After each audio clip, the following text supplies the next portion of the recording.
श्री बाला त्रिपुरसुन्दरी अष्टोत्तरशतनामावलिः। ॐ कल्याण्यै नमः। ॐ त्रिपुरायै नमः। ॐ बालायै नमः। ॐ मायायै नमः। ॐ त्रिपुरसुन्दर्यै नमः। ॐ सुन्दर्यै नमः।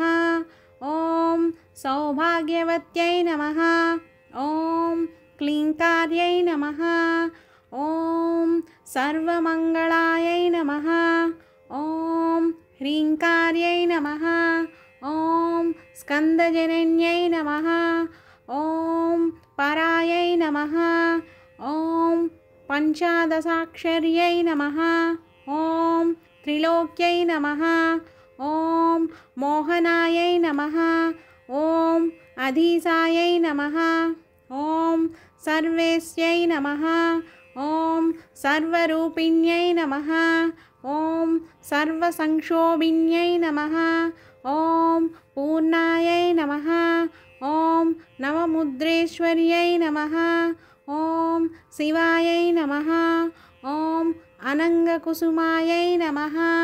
ॐ ख्यातायै नमः। ॐ अनङ्गभुवनेश्वर्यै नमः। ॐ जप्यायै नमः। ॐ स्तव्यायै नमः। ॐ स्तुत्यायै नमः। ॐ नित्यायै नमः। ॐ नित्यक्लिन्नायै नमः। ॐ अमृतोद्भवायै नमः। ॐ मोहिन्यै नमः। ॐ परमायै नमः। ॐ आनन्दायै नमः। ॐ कामेस्यै नमः। ॐ तरुण्यै नमः। ॐ कलायै नमः। ॐ कलावत्यै नमः। ॐ भगवत्यै नमः। ॐ पद्मरागकिरीटिन्यै नमः। ॐ सौगन्धिन्यै नमः।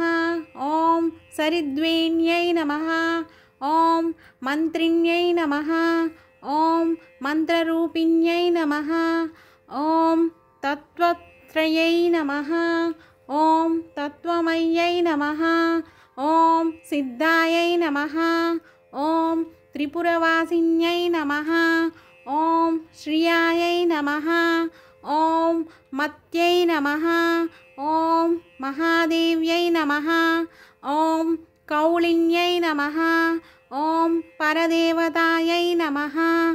ॐ कैवल्यरेखायै नमः। ॐ वसिन्यै नमः। ॐ सर्वेश्यै नमः। ॐ सर्वमातृकायै नमः। ॐ विष्णुस्वस्रे नमः। ॐ देवमात्रे नमः। ॐ सर्वसम्पत्प्रदायिन्यै नमः। ॐ आधारायै नमः। ॐ हितपत्नीकायै नमः। ॐ स्वाधिष्ठानसमाश्रयायै नमः। ॐ आज्ञायै नमः। ॐ पद्मासनासीनायै नमः। ॐ विशुद्धस्थलसंस्थितायै नमः। ॐ अष्टत्रिंशत्कलामूर्त्यै नमः। ॐ सुषुम्नायै नमः। ॐ चारुमध्यमायै नमः। ॐ योगीश्वर्यै नमः। ॐ मुनिध्येयायै नमः। ॐ परब्रह्मस्वरूपिण्यै नमः। ॐ चतुर्भुजायै नमः। ॐ चन्द्रचूडायै नमः। ॐ पुराण्यै नमः। ॐ आगमरूपिण्यै नमः। ॐ ओंकाराधये नमः।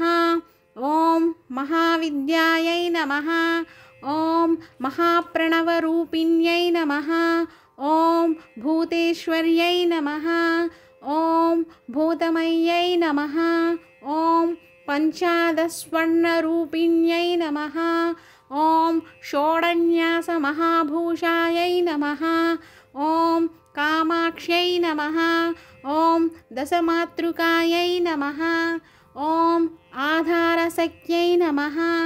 ॐ अरुणायै नमः। ॐ लक्ष्म्यै नमः। ॐ श्रीपुरभैरव्यै नमः।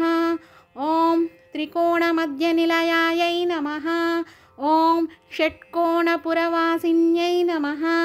ॐ नवकोणपुरावासायै नमः। ॐ बिन्दुस्थलसमन्वितायै नमः। ॐ अघोरायै नमः। ॐ मन्त्रितपदायै नमः। ॐ भामिन्यै नमः। ॐ भवरूपिण्यै नमः। ॐ एतस्यै नमः।